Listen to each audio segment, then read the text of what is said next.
Vous pouvez rappeler votre nom, ce que vous Oui, faites? bien sûr. Moi, je suis Lila Carité et donc je suis ici invitée par Pierre Guigui. Alors, en tant qu'organisatrice du salon Vinibio, dont vous tenez l'invitation, Oui. le salon Vinibio, c'est un salon parisien exclusivement dédié aux vins bio et biodynamiques. C'est pour ça qu'on pensait que c'était justifié que ce soit le partenaire du concours international des vins bio et biodynamiques qui est parisien lui aussi. Grâce à Pierre, on rencontre beaucoup de producteurs. Grâce à eux aussi, on s'aperçoit qu'il y a des appellations qui passent de plus en plus en bio, c'est-à-dire qu'ils se convertissent de plus en plus. Ça nous intéresse. Des petites appellations qui avant n'étaient pas très connues maintenant, comme je pense au vin de pays d'Ariège ou alors à Malepère qui est dans le Languedoc, qui est une petite appellation. Grâce à des gens comme Pierre et comme nous avec le salon, on les met en valeur aussi au même titre que les Bordeaux, les Bourgognes très connus. Pourquoi est-ce que vous avez l'impression que les gens vont de plus en plus vers le bio et même plus la biodynamie? Pour le bio, c'est une prise de conscience. Maintenant, c'est un Français consommateur de vin sur 3 qui achète du vin bio régulièrement.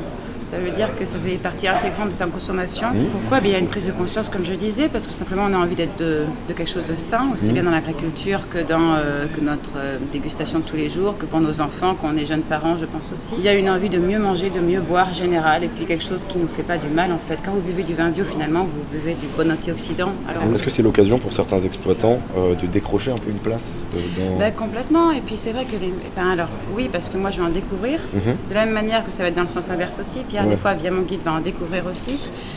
Et après, le concours, ça va être, à mon avis, une belle portée pour le producteur, parce que quand vous pensez que les gens se réfèrent un peu aux médailles quand ils vont faire leurs courses dans les biocoop, dans les supermarchés, vu qu'ils s'intéressent de plus en plus au bio, le concours dédié au bio, c'est quand même la médaille en for maintenant, ça a pris son importance aussi. D'accord. Est-ce qu'il y a toujours un peu un biais de la plupart des gens qui estiment que parce que le vin est bio, on a une perte de goût, on a une perte d'arôme? Je pense qu'il y a une mauvaise éducation à la base. Si les gens recherchaient un vin trop technique, c'est-à-dire surboisé comme on dit, ou un jus de planche comme on les appelle chez les bio, effectivement, il ne va pas trouver ça chez les bio. D'accord. Par contre, s'ils cherchent le goût du terroir, qui dit bio dit forcément terroir en fait, parce que un sol que vous n'avez pas abîmé, que vous n'avez pas brûlé de produits chimiques, il est vivant, il y a une microbienne, donc oui, on peut parler de terroir, on peut parler de ce goût d'argile, ce goût de Kérémidji en Bourgogne par exemple, ou de fossiles. Petite dernière question, un vin à nous recommander comme ça?